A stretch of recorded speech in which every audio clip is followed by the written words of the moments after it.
It's time for another episode of Security 101, and this week we're going to teach you how to stop getting tricked.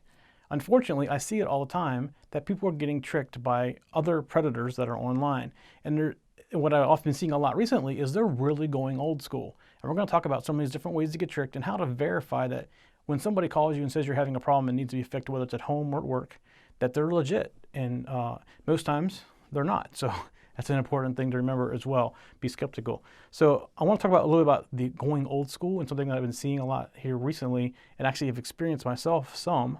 What's happening is people are calling you saying that your computer, like may say it's from like Comcast. If you're on Comcast, they'll call you and say, "Hi, I'm so-and-so from Comcast. We're having a problem with your computer.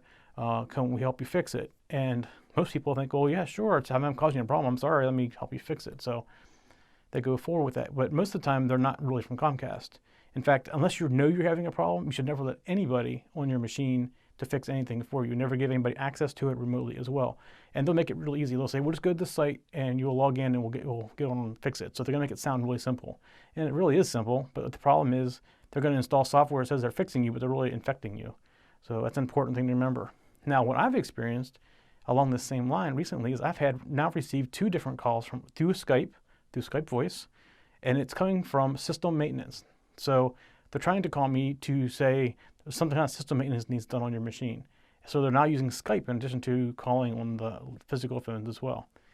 Now, this is a little less common, but starting to happen, some people are now sending out postcards, and they'll have some kind of special offer and a link. And I've even seen the postcards now where they're using a QR code. So if you have a phone, take a picture of the QR code, your phone goes to the site, and your phone gets infected as well.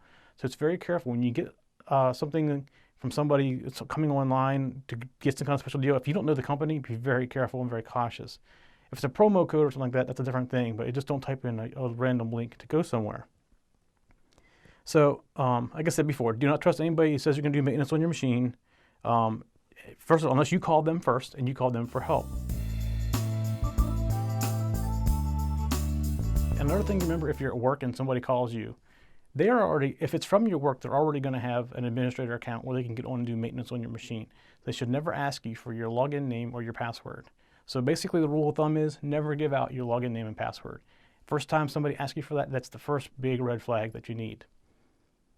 So what I also want to say is always think first before clicking or going somewhere or even replying to an email. Do you really think that you have a relative in Nigeria who wants to give you $1 million?